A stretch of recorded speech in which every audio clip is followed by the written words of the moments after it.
बिस्मिल्लाहिर्रहमानिर्रहीम। Dear students, मैं हूं आपका टीचर खलील ख़ान।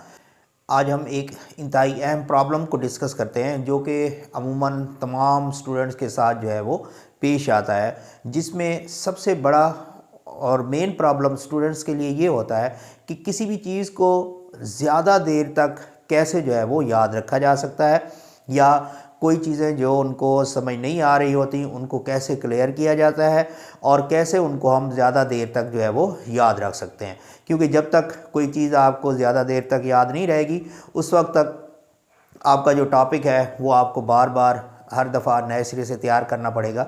तो आज हम कुछ स्टेप्स जो है वो आपको बताते हैं जो आपके लिए इंतहाई हेल्पफुल साबित होंगे कि कैसे आप किसी भी लेक्चर को जो है वो ज़्यादा देर तक याद रख सकते हैं। तो चलें आपको बताते हैं कि किस तरह जो है आप ज़्यादा देर तक किसी चीज़ को याद कर सकते हैं। सबसे पहले तो इस बात को समझें कि किसी भी लेक्चर को तैयार करने के लिए दो चीज़ें सबसे अहम होती हैं। एक तो आपको लेक्चर जो है वो क्लियर होना चाहिए कि उसमें क्या चीज़ पढ़ी गई है और क्या चीज़ आपने समझनी है। तो दूसरी बात है फिर उसको याद करने की कि उसको हम देर तक याद रख सकें। तो सबसे पहली बात जो है वो कि टॉपिक जो है वो क्लियर होना चाहिए। जब तक आपको टॉपिक जो है वो क्लियर नहीं होगा उस वक्त तक आप उसको याद नहीं कर सकेंगे।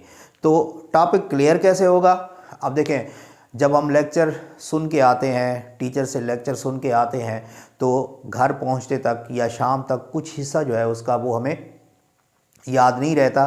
लेकिन जैसे ही हम बुक्स खोलते हैं तो उसमें कुछ बातें जो है वो टीचर की हमें याद रहती हैं और कुछ हमने बुक से पढ़नी होती हैं। अब सबसे पहले तरीक़ेकार ये है कि आप लोगों ने उसको एक दफ़ा जो भी टॉपिक है शुरू से लेके एंड तक उसको रिपीट लाजमी करना है। एक दफ़ा उसको पढ़ लें, ठीक है। जब आप उसको कंप्लीट कर लेंगे तो अब आपने उसको दूसरी दफ़ा पढ़ना है। उसके साथ आपने करना क्या है कि उसके साथ आप अपने साथ एक हाइलाइटर रख लें जिसमें आपने वो अहम पॉइंट्स वहाँ पे हाईलाइट करने हैं जो आपने याद करने हैं। तो सबसे पहले पहला फर्स्ट जो है आपने रिपीट करना है। दूसरे उसमें जब आप रिपीट करने लगेंगे तो उसमें जो भी आपको अहम चीज़ लगे उसको क्या करना है, हाईलाइट कर देना है। इसी तरह कुछ डेफिनेशन जो एक लेक्चर में है वो क्या हो जाएंगी, हाईलाइट हो जाएंगी। अब आपने उसको तीसरी दफ़ा रिलैक्स होके जस्ट जो डेफिनेशंस आपको इम्पॉर्टेंट लगी थी और आपने हाईलाइट किया था तो उसको पढ़ें। जैसे ही आप तीसरी दफ़ा पढ़ेंगे आपको वो लेक्चर क्लियरली तौर पे जो है वो समझ आ जाएगा। अब नेक्स्ट स्टेप जो है उसको याद करना लॉन्ग टर्म्स के लिए आपके जहन में जो है वो कैसे बैठ सकता है, वो अब हम उसको स्टार्ट करते हैं। तो दूसरा हमारा स्टेप क्या है, मेमोराइज़ करना।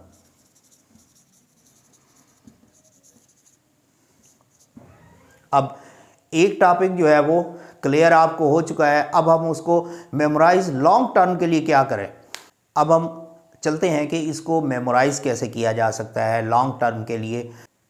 बहुत सी तहकीक से ये साबित हुआ है कि हम कलर्स की सूरत में किसी चीज़ को जो है वो बेहतर तरीके से याद कर सकते हैं या लॉन्ग टर्म के लिए उसको मेमोराइज़ कर सकते हैं। तो आम रूटीन में हम स्टिकी नोट्स यूज़ करते हैं जो कलरफुल होते हैं।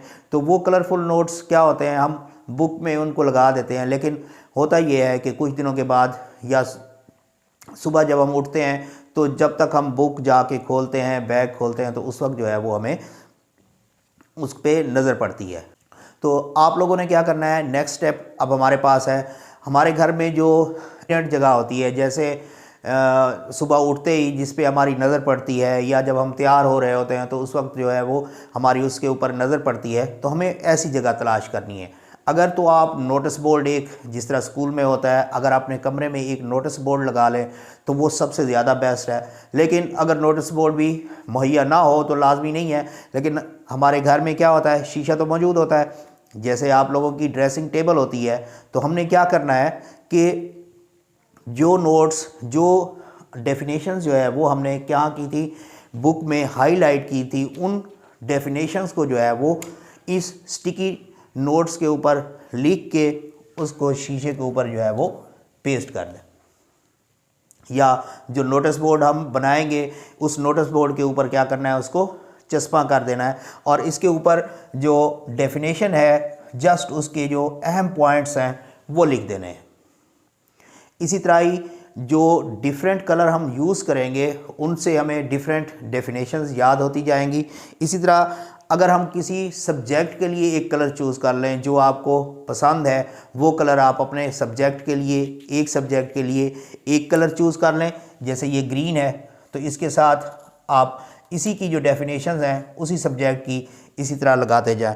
इसी तरह अगर हम फ़िज़िक्स के लिए कोई और कलर इस्तेमाल करना चाहें तो फ़िज़िक्स के लिए वो कलर इस्तेमाल करने के बाद जो उसकी डेफिनेशंस है वो उसके नीचे चस्पा करते हैं। तो इसी तरह आपके नोटिस बोर्ड पे सब्जेक्ट वाइज जो है वो स्टिकी नोट्स बन जाएंगे। सुबह उठते हुए जैसे ही बंदा तैयारी कर रहा होता है या नाश्ते के लिए उठता है तो जैसे ही नज़र मारता है तो सामने डेफिनेशन के ऊपर जो है वो आपकी नज़र पड़ती है और वो रिमाइंड होता रहता है।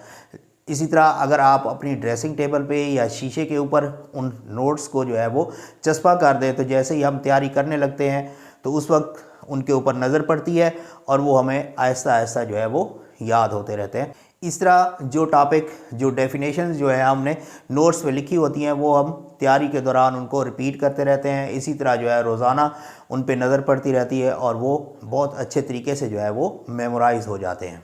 तो इस तरह हम ये मेथड इस्तेमाल करते हुए क्या कर देते हैं, अपने जो टॉपिक्स हैं उनको ज़्यादा अच्छे तरीके से जो है वो मेमोराइज़ कर सकते हैं।